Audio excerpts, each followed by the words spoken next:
Riddler's latest. It's all about the Waynes. If we don't stand up, no one will. You got a lot of cats. I have a thing about strays. The bat and the cat. It's got a nice ring. You a new friend of yours? I'm not so sure. Hi, Leslie from BLACKTREE Media, BLACKTREE TV. This is going so fast, so let me get straight into it. So we're gonna start with you, Mr. Robert. We were introduced to you from a previous franchise, the Twilight franchise. Between that and in this particular movie, you've done a lot of independent films. You've done The King, Lifehouse, you even did Tenet. Was there any hesitancy in jumping into another franchise? Not with this at all.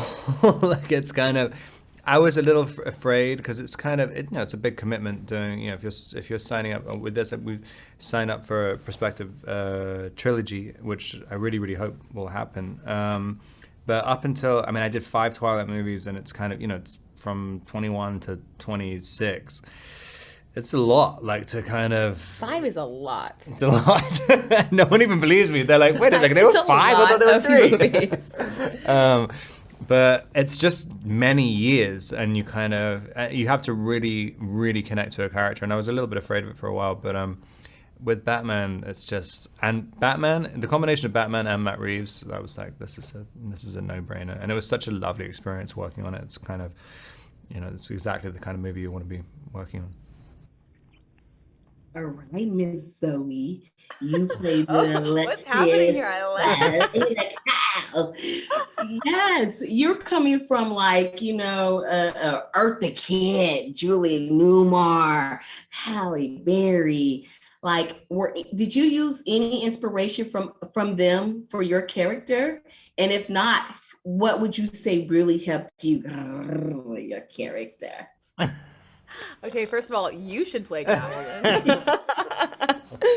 I think all of those women, those are the women that made me love the character and want to play the character. And, they all completely devoured the role and made it their own. And so I think that's really what I was inspired by. And that's what I wanted to do is the same thing they did, which is, own it. And I hope I did. I think I did. Amazing. So with this movie, it makes you reimagine vengeance. Do you guys feel like with this movie making Batman and be reimagined, with vengeance being with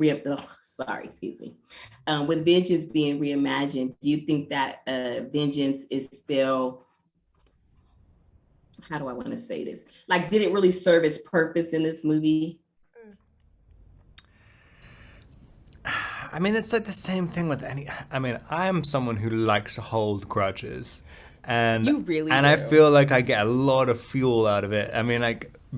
Probably 80% of my life is to really just stick it to somebody else. Do. We're going to talk about this later. And so I think there are definite kind of benefits. There's definite positives.